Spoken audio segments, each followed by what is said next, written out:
Communication is merely an exchange of information, but connection is an exchange of our humanity. It was a quote that I found of Sean Stevenson, and today we're talking about connection, human connection.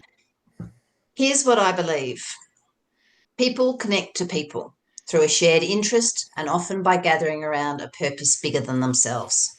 And as leaders, business owners, change makers, and community builders, we carry that responsibility to bring people together, not just to inform them, just to impress them, but to create something bigger and have them think, not what is in this for me, but how can I make a difference with them?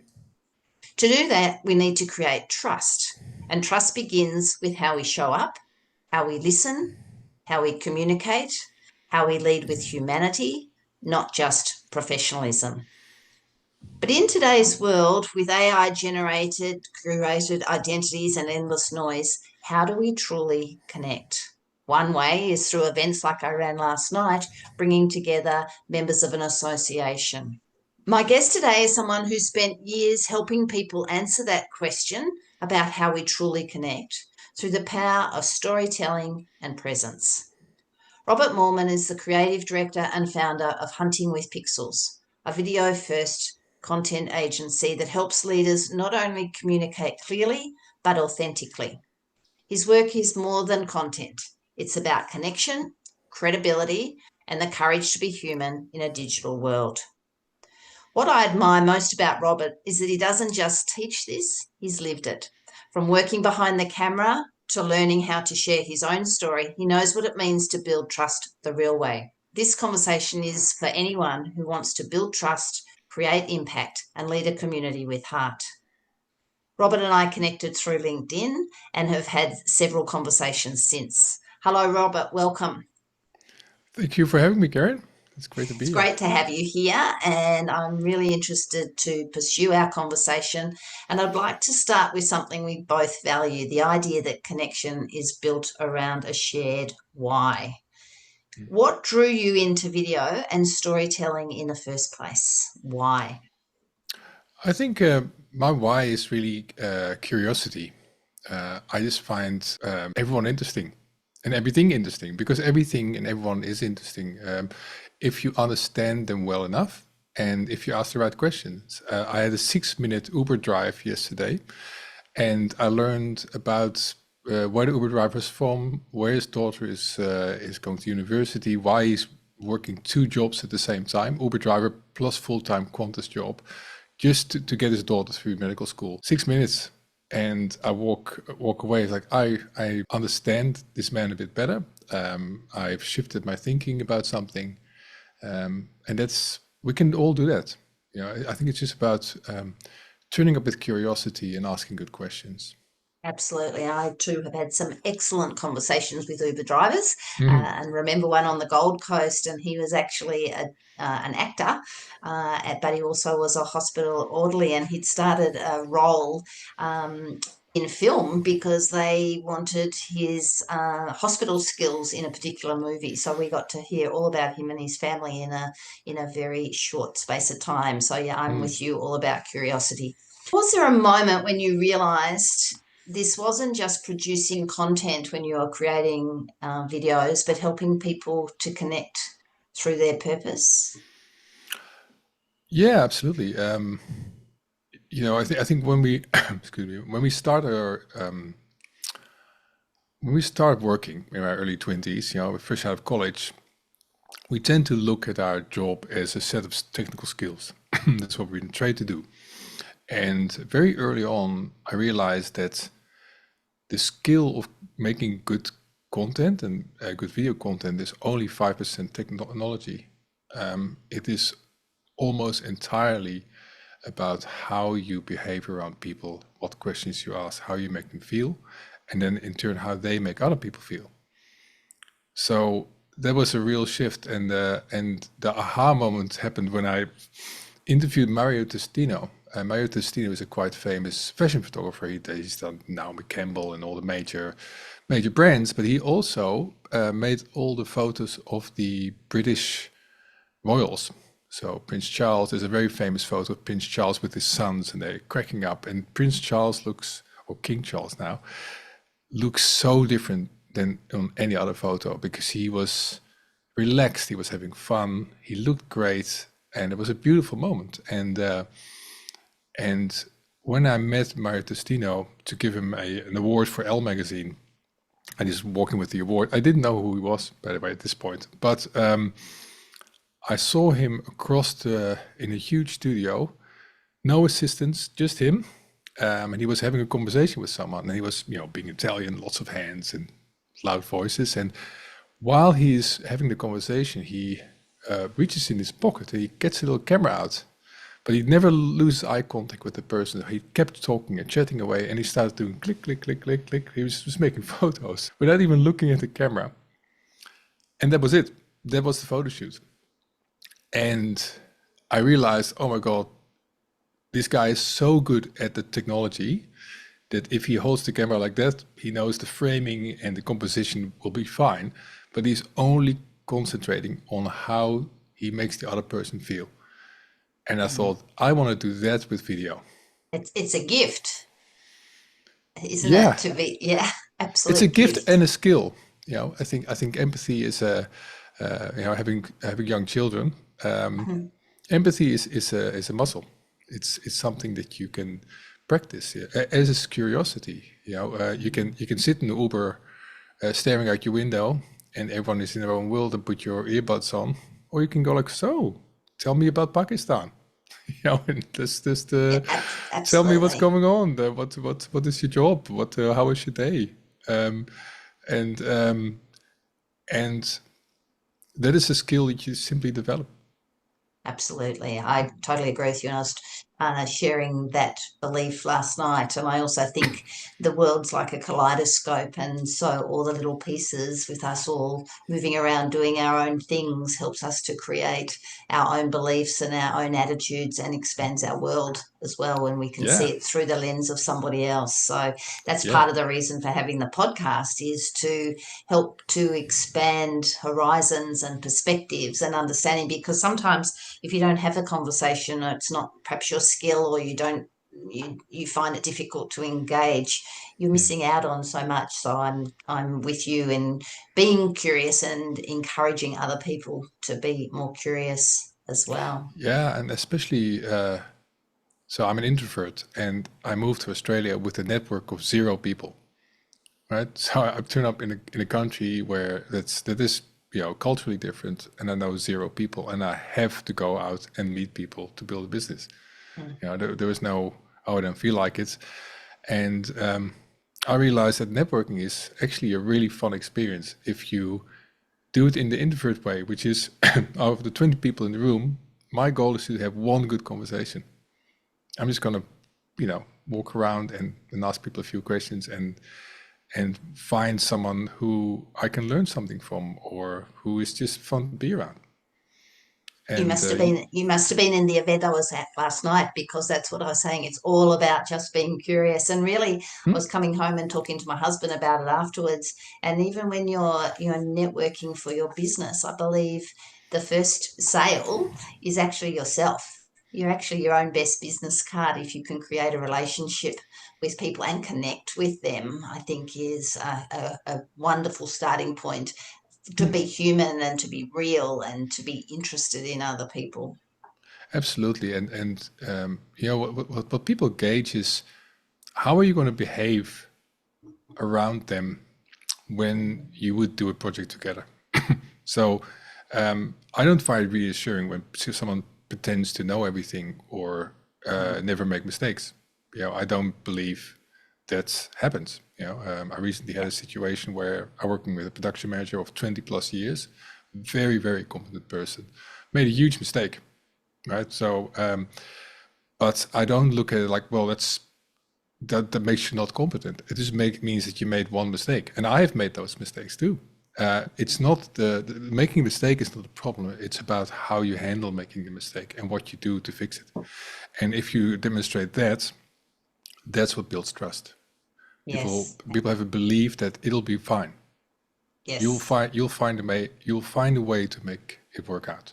So, trust isn't just a buzzword. And in today's society where we're having so much more of AI in our lives, I believe Mm. it's the foundation of real relationships and real conversations. I know from experience, building trust often starts from sharing something about yourself. So, Mhm. Robert, what was it like for you the first time you stepped in front of the camera and shared your own story? I've been around cameras for over 20 years, and for the first 15 years, I created this really believable narrative for myself, which was I don't want to be another influencer.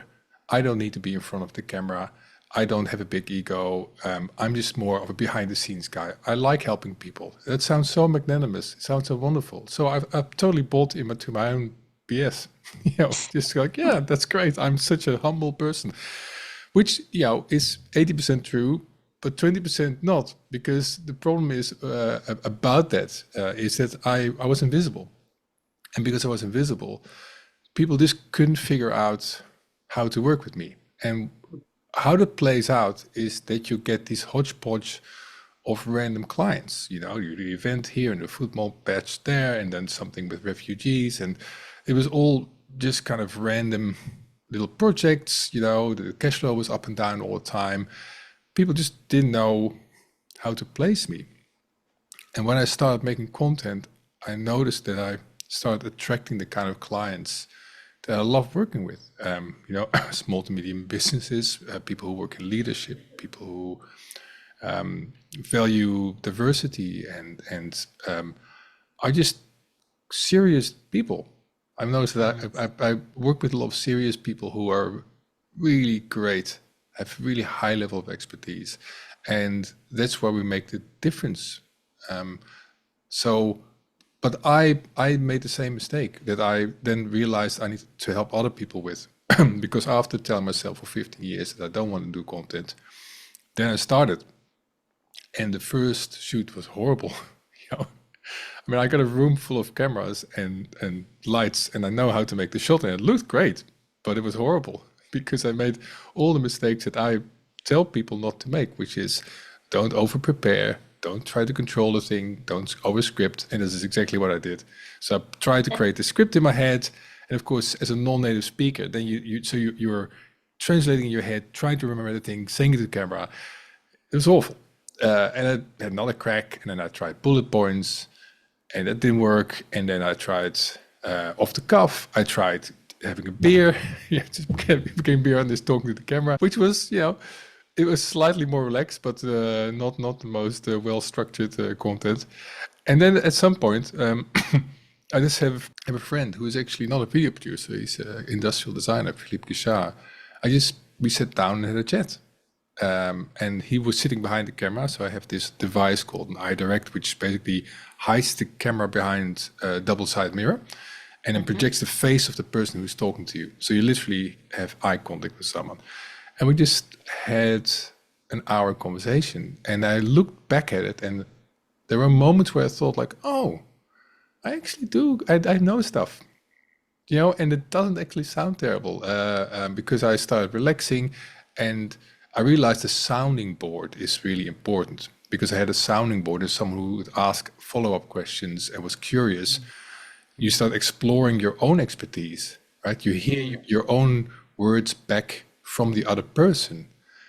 And that was the first time I saw myself on camera. I went like, oh, that is actually okay.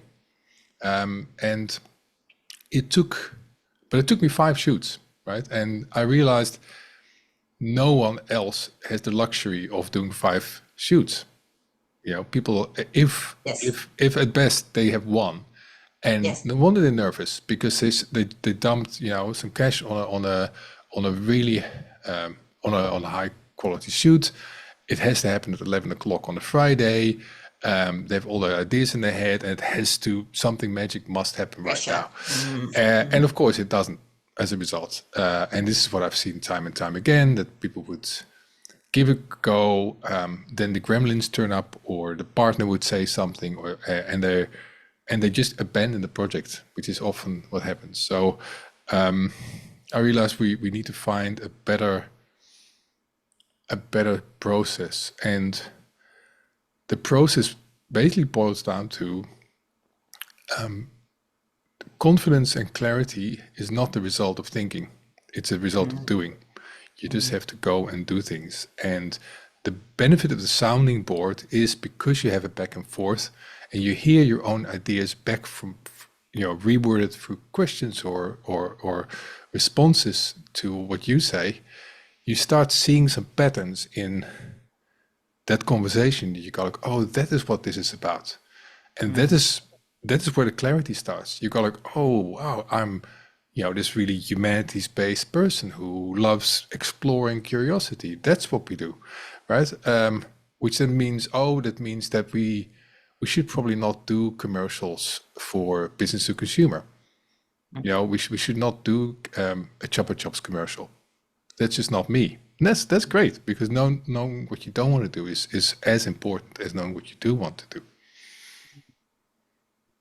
So yes, it's a lot of Sorry. So it's trust in yourself that the conversation will go the right way, rather than creating that fear of being able to be something you're not. Is that what you're? Yeah.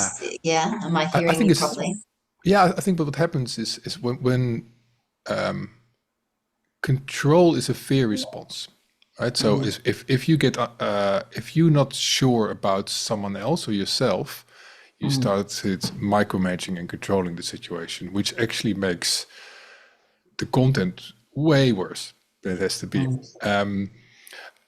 What I often say, I'm working with an architect at the moment, and she's been an architect for 20 years. She does not need to prepare for a shoot. She has been preparing for our conversation for 20 years because she has talked and thought about architecture for 20 years. My job is to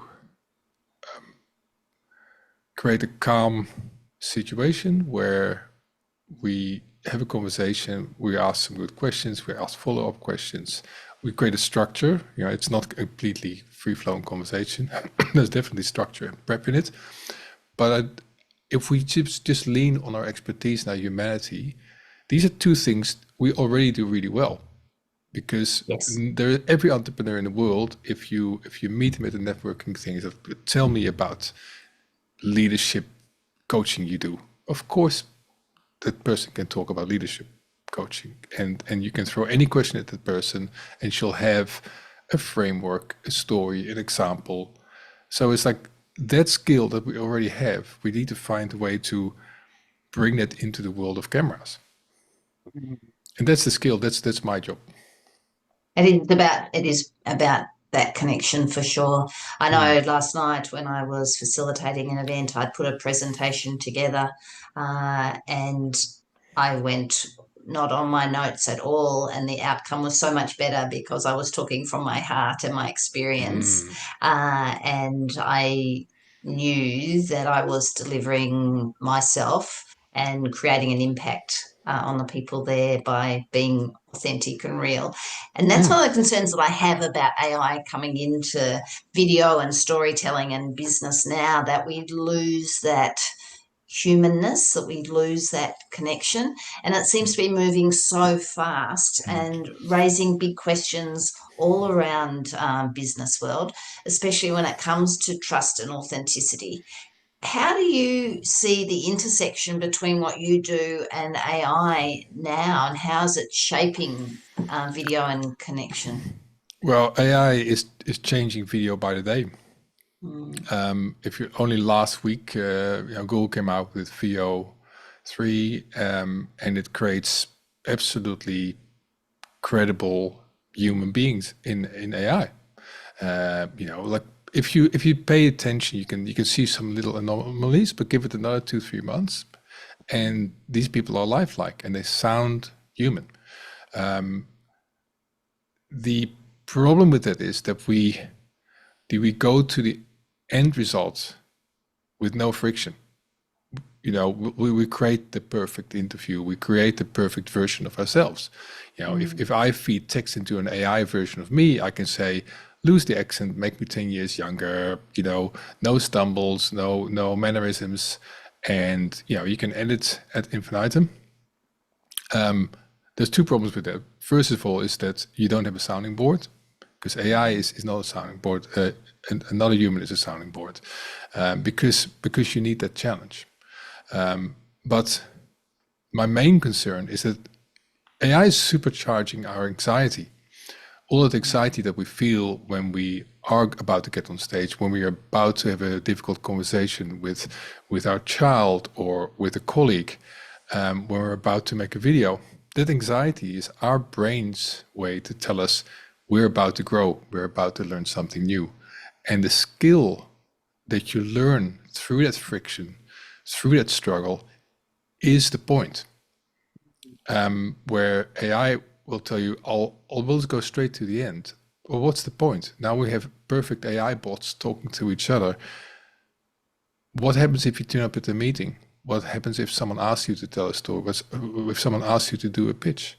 You can't send their avatar, and you've not done the work. And the work is the point. And the other, I think, the other worry I have, I think, is that AI sanitizes everything. People look so good; they're just so perfectly lit and flawless skin, and especially women. I find like the images of women, they're just so great looking, and everything is just so perfect. It's like, well, look out your window and see who walks past you. That's not what we look like. No. So we create a sanitized, superhuman version of ourselves that is that I think is not beneficial for us, for meaningful connection, for collaboration. I think it definitely puts unnecessary pressure on people to be the perfect, and it's not like that. I No. noticed that it never argues with you. It never tells you you're wrong. Hmm? You're always right, Yeah. and that's not reality. No, and that's I remember you asking me a question about like how do you actually create deeper connection, Mm, and I think friction and disagreement is what creates connection. mm, Not being in a room with people you furiously agree with all the time. A real friend will sit you down for a coffee and tell you, Kerryn, there's this thing you do that you need to know about, and I'm going to tell you something you don't want to hear. That is useful. That is yeah, real friendship. Someone who yeah, always says, "Oh, that's nice. That's great. Well done, Kerryn." That's not. It's not. It feels nice because someone. It seems supportive, right? It seems supportive if someone said everything great is great, but that's not. I expect my friends and people who are close to me and my colleagues to, in a kind and compassionate way, tell me what I need to hear. sure. And AI will not do that. No. I also think with a good conversation too, there's different levels of a conversation, and the level that I absolutely love is sort of level 3, where neither of you know the answer and you're working it out together, and you're coming Mm. up with new ideas together and challenging each other. And I think that back and forward is of great value. And Oh um, yeah, absolutely. I listened to Krista Tippett. She's from On Being. She runs a podcast called On Being, and she mentioned that there's an epidemic of certainty, mm, and I think that's one of the big problems of our times is that we are so polarized because we are right and the other people are wrong.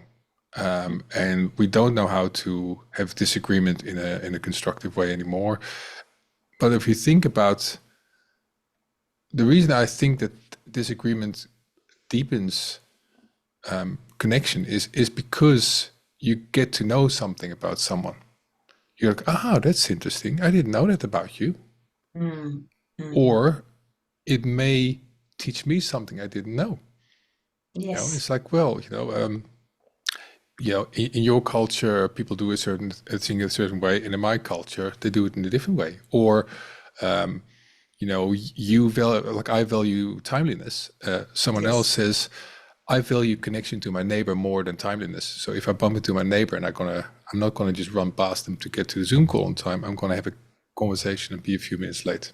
And to me, that's Yes. more important. It's like, okay, here I am always thinking that timeliness is an absolute. Turns out that's not the case. No. You know, No. and that's that I just figured it out in my 50s, Yeah. right? Yeah.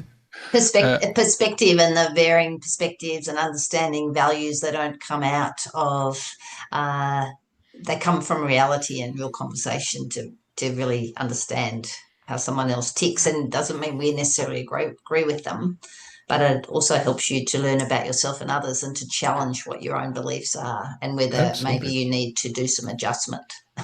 And turning up with curiosity, like being curious about someone doesn't mean that you have to agree. You know, if someone says, "Oh, Correct. climate change is not real," it's like, "Oh, really? Why do you think that? That's interesting."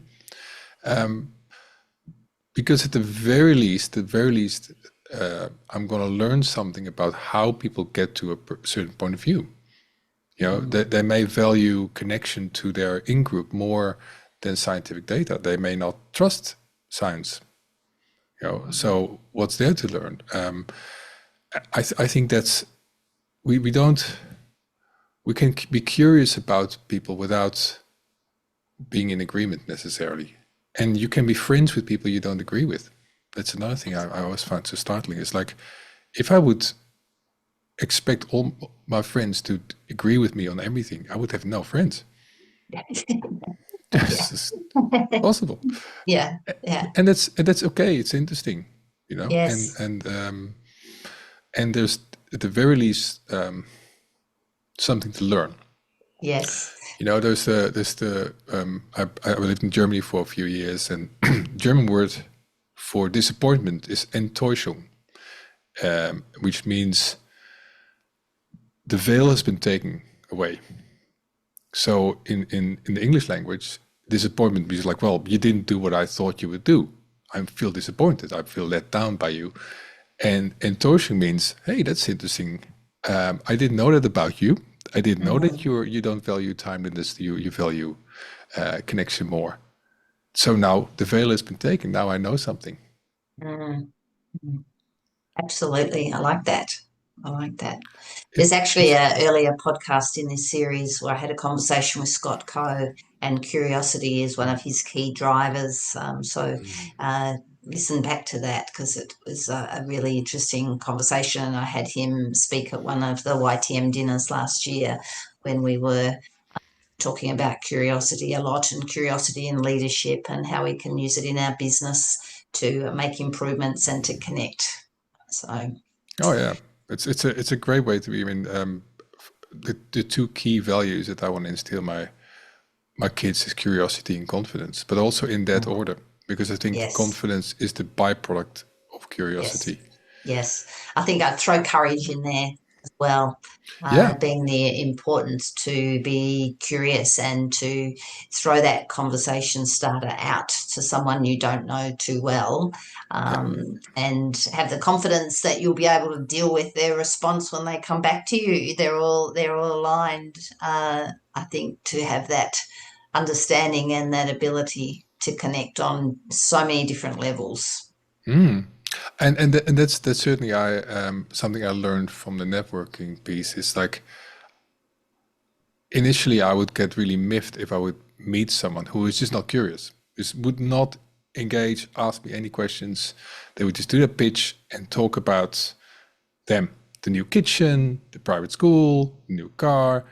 You know, they would just give me a list of all their achievements. And this is someone I just met, right? So they would just broadcast, not asking a single question, and that would really annoy me. But now I go like, okay, that's just you haven't developed that skill, or you're just genuinely not interested, and it's It's okay. interesting. Yeah, we've observed that quite often too, and quite often people who just appear to be not interested, but maybe, and it does make us sit back and wonder sometimes why people can be. Um, it's almost unaware, I feel, but I like to come from the thing about I like to encourage people to be thinking when they're networking about not what's in it for me, but how can I make a difference? And you can only make a difference if you understand the other person as to how you might be able to help them or contribute or support them in whatever it is that they're doing. It's Yeah. about a more outward look than inward. Yeah, and that's the I learned a technique from a business coach, which I loved.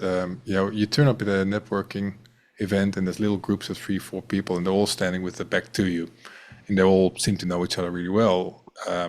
So now I would actually walk up to a group like that and say, "Can I join your conversation?"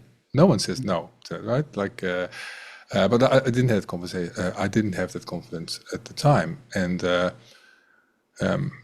my business coach says all you have to do is turn around and look at the person who comes in next and greet that person. That's right. I actually And was it's saying like last, yeah, it's such a nice start because I I'm very conscious of that now. If I'm in a little group and I see someone walk in, I ask them to join the conversation, and it makes yeah. such a difference. And I was saying last night that it's really very much about, it's more about them than it is about you because they're not aware that someone new is trying to come into the situation and they should be more welcoming. So don't take it so personally and do what you suggested. Could I come and join you? But some Yeah, people just don't move to include somebody else. So yeah. it is an awareness. It's an awareness piece. It's also, but it can also be anxiety. I've Mm, had conversations with people like, I'm not comfortable asking people questions.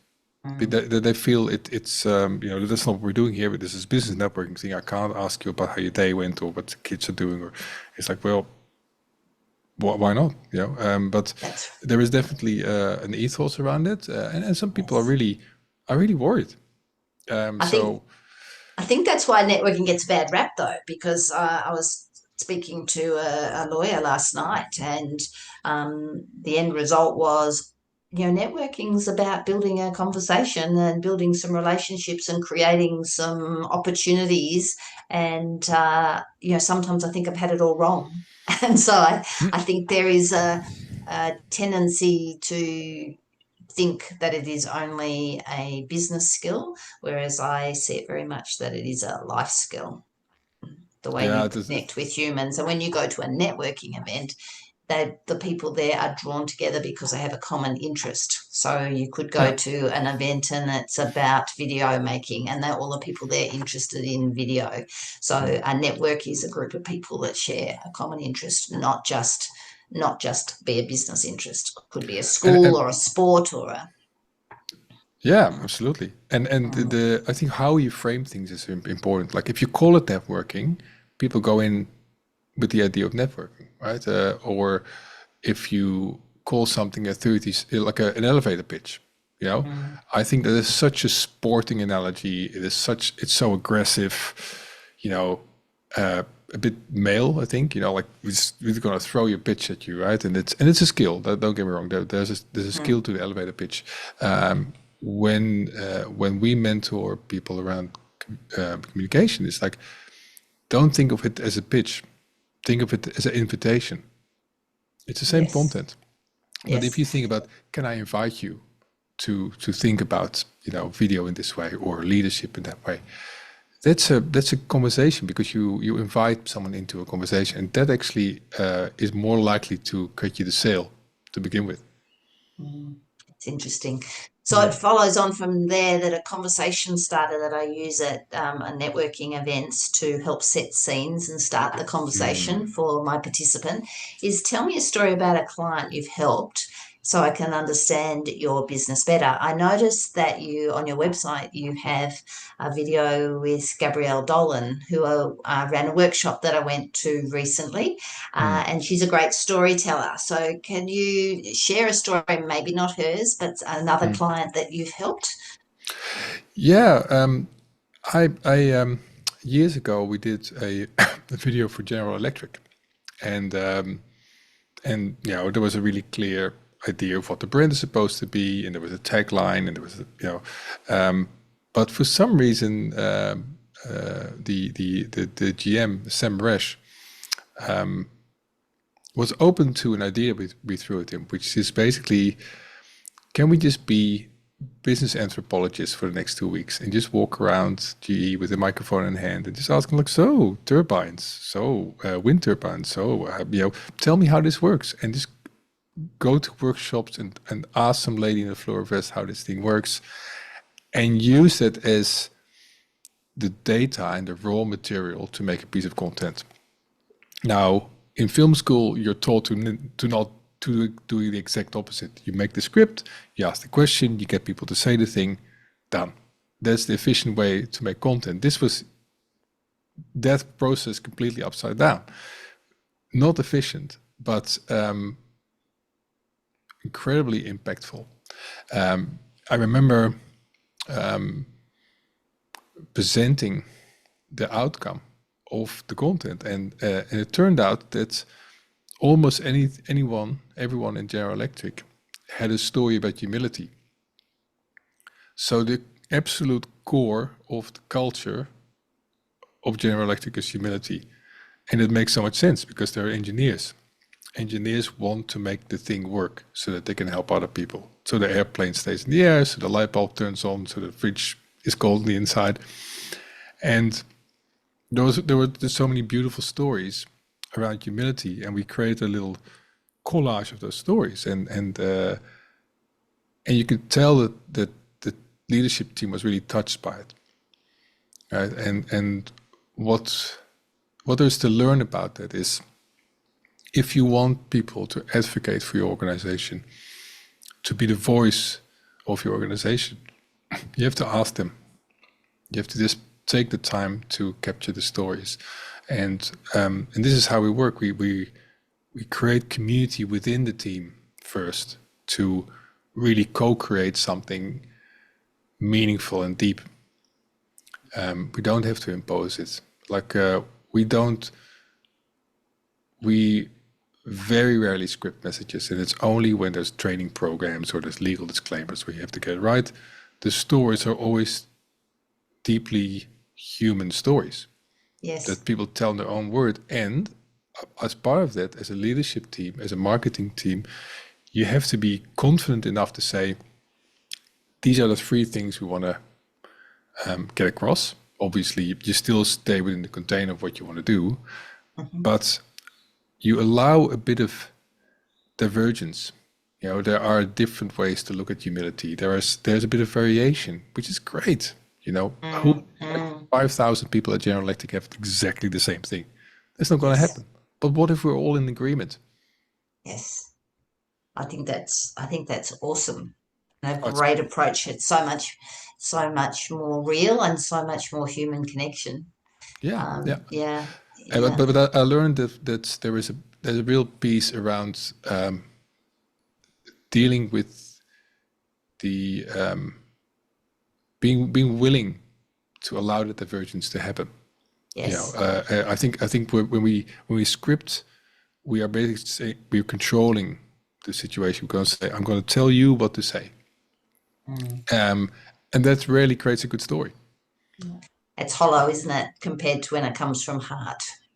Absolutely, and it's especially when you get in front of people who have real meaningful expertise in their field. We don't need to put words in their mouth. They can tell the story with so much more authority and credibility than a marketing director can script. So it's both true, right? You have to hit the markers for the marketing side of things. You have to give the salespeople the thing that they need to sell the wind turbine. But it turns out in the General Electric case, it's actually, if you have a very deadpan engineer talking about how the wind turbine works, that sells wind turbines, because you're selling turbines to other engineers. They want detail. They don't want showmanship. Yes, and I guess that's the difference. Is AI can be very factual about what a wind turbine does, but that's not actually the whole story about the company, about the people that are there, and when people get to feel a sense of a business or an organization, then that's the trust and that's the human connection coming through, shining. Absolutely. And what's really noticeable, because we use AI to prepare things or to summarize things. But as soon as you do that, the context is so important. The piece of content has to be relevant here, now, for a specific group of people in a very niche market. And there's a whole vocabulary and a whole tone of voice, and there are shortcuts, and there are in-jokes, and there are all of these little things that make wind turbine or carbon fiber bike frame people talk in a certain way that you can't fully replicate. It is so much to do with culture. We filmed videos in 5 languages in the past 2 days, and they all said exactly the same thing, because it was very, it was a very short piece, it's a 30-second piece. And even within that, some cultures have a range of motion that's about this wide when they talk. Italian people and Arabic people, there's stuff going on. And then a lot of Asian cultures, the range of motion is this. You don't do this. You don't do this. You do this. And the tone of voice was really different. That's a nuance that, if I would not be sensitive to the culture, if I would say, can you just project a bit more? Can you just use your hands a bit more? Then actually I would undermine their story, right? The story has to work. It is so contextual and specific, how we build trust. That fine-tuning is such an intuitive, deeply human experience, the way we tune into each other in a conversation. I don't think a piece of software that can do that for us. So I have a question for you, just on another tangent. If I was to take a photo, if you were to take a photo of your life right now, what would it depict? Ooh, thousands of people, I guess, because I've interviewed thousands of people, and that's the bit that has always made it so interesting. This is why I'm still excited about every single interview I do. I'm still learning something every day, whether it's from a conversation with the Uber driver to an interview with a person who represents Mandarin language and culture. There's always something to learn, and there's always a way to connect deeper. Yes. So yeah, the photo would have lots of people in it, I suppose. So at the core of everything, we both agree that connection is about belonging and listening to people and being heard and letting them feel seen, and something really meaningful, and that we don't have to be perfect. We just have to be courageous, curious, and willing to step out of our comfort zone. Yeah. I think that's. I worked for a music television broadcaster for a few years, and I got to interview heaps of artists. And once I interviewed a famous guitar player that I greatly admire, and I asked him what does it take to be so well known as a guitar player? And he says, don't try to be the best, just try to be different. Because he's one of those, a great guitar player, as a great business owner, as a great business, like a leadership consultant.